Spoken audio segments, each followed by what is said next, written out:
زوجہ سے کے ہاتھ کے ذریعے انسان ڈسچارج ہو سکتا ہے. حیا کے خلاف مسئلہ ہے, لیکن یہ بہت پوچھتے ہیں لوگ, کچھ مسائل بولتے ہوئے مجھے خود ایک دماغ پہ بوجھ ہوتا ہے. تو زوجہ کے ساتھ تو یہ جائز ہے. اپنے ہاتھ سے اپنی خواہش پوری کرنے کی شریعت میں آپ کو اجازت نہیں ہے. تو اب خوب سمجھ لو, اللہ تعالیٰ نے مرد کو یہ حکم دیا ہے کہ وہ سوائے شادی کے اس کے پاس اپنی بیوی کے علاوہ اپنی خواہش پوری کرنے کا کوئی راستہ نہیں ہے. اب اللہ آپ کی اس مجبوری کو مجبوری نہیں مانتے کہ ایکچولی میں سفر میں ہوں, میں اسٹڈی کے دوران, تو میں ہینڈ پریکٹس سے اپنی خواہش پوری نہیں کروں گا تو میں ڈپریشن میں جاؤں گا. تو بھائی تو شادی کرنا بیٹھ کے.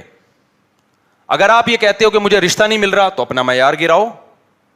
آپ بولو کہ میرے اسٹینڈرڈ کا نہیں مل رہا, تو اسٹینڈرڈ کیا کرو, بولو نا, کم کرو. آپ اللہ میاں کا یہ حکم ہے, اپنا اسٹینڈرڈ کیا کرو, آپ کم کرو. یہ بھی قرآن میں ہے, وَمَن لَّمْ يَسْتَطِعْ مِنكُمْ طَوْلًا أَن يَنكِحَ الْمُحْصَنَاتِ الْمُؤْمِنَاتِ فَمِمَّا مَلَكَتْ أَيْمَانُكُمْ. اللہ کہتے ہیں کوئی آزاد عورت شادی کے لیے, خاندانی عورت نہیں مل رہی, کسی کی باندی سے شادی کر لو. عرب میں باندی کا لیول بہت کم ہوتا تھا, اور اللہ نے فرمایا ذَلِكَ لِمَنْ خَشِيَ الْعَنَتَ مِنكُمْ, جس کو زنا یا برائی کا خطرہ ہے نا وہ یہ کام کرے.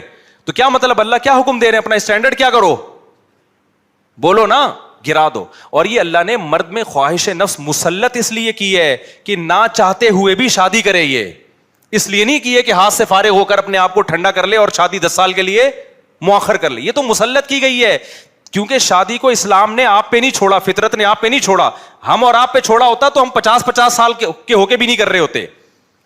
جو کام انسانیت کی بقا کے لیے ضروری تھا نا, اللہ نے وہ ہمارے مشورے پہ نہیں. اللہ چاہتے ہیں کہ نسل بڑھے, تو اس لیے یہ چیز اللہ نے مسلط کر دی ہے کہ لوگوں سے اللہ مشورہ نہیں لیں گے کہ ایکچولی آپ کو کرنی چاہیے کہ نہیں کرنی چاہیے.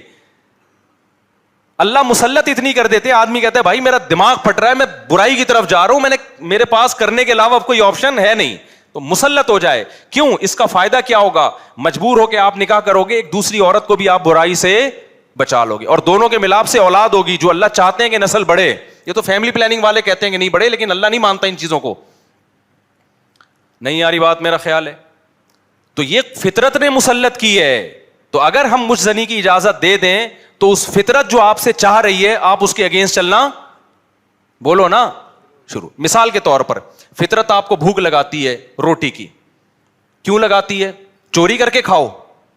اس لیے نہ چاہتے ہوئے بھی آپ کمائیں, کاروبار کریں یا ملازمت کریں. اس ملازمت کرنے سے کیا ہوگا, صرف آپ کو فائدہ نہیں ہوگا, آپ کے باس کو فائدہ ہوگا, اس کا بزنس چلے گا, اس کے بزنس چلنے سے لوگوں کو فائدہ ہوگا. تو یہ سب چیزیں ایک دوسرے سے کیا ہیں, لنک. آپ کو بھوک لگ رہی ہے, اسلام کہتا ہے آپ حلال طریقے سے کما کے کھاؤ. آپ کہہ رہے تھے میں نہیں کما رہا, جب بھوک لگے گی نا ٹائٹ تو آپ کمانے پر کیا ہوگے, مجبور.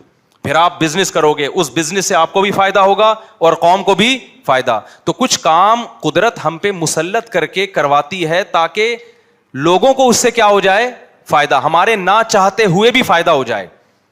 لیکن آپ نے کیا کیا, ایکچولی میرے پاس چونکہ ایک ارننگ کا, کمائی کا ٹائم نہیں ہے, میں ایکچولی بہت بزی ہوں, میں بہت بڑا سائنسدان بننا چاہتا ہوں. آج کل ٹوپی ڈرامے جو چل رہے ہوتے ہیں, تو میں اگر کماؤں گا تو پھر ایکچولی تو میں بھیک مانگنا شروع کر دیتا ہوں, یا میں چوری کر کے کھانا. میں کیا کروں بھائی, میں اسٹڈی ہے, کل میرا پیپر ہے یار, میں کماؤں کیا, تو میں چوری کروں گا.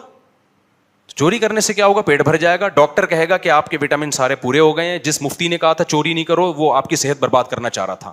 جیسے ڈاکٹر جو مزنی نہیں کرتے نا, ان کو یہ کہتے ہیں مفتی لوگوں کے چکر میں نہیں پڑو, یہ تمہیں ڈپریشن کا مریض بنا دیں گے. کوئی بات نہیں, اپنے آپ کو ہاتھ سے فارغ کر لیا کرو, اس سے ڈپریشن کیا ہو جائے گی, ختم. او بھائی اس سے اس کی ڈپریشن ختم ہوگی, قوم کی ڈپریشن بڑھے گی, عورتوں کی ڈپریشن بڑھے گی. مرد ان سے شادیاں ٹائم پہ نہیں کریں گے, جیسے بڑھ رہی ہے ڈپریشن, وہ بھی زنا کی طرف جائیں گی, وہ بھی ہاتھ سے, اور جو گند ہماری سوسائٹی میں پھیل رہا ہے, اور نسل کی کمی کا ذریعہ بنے گی. بہت سارے سائڈ افیکٹ ہوں گے اس کے.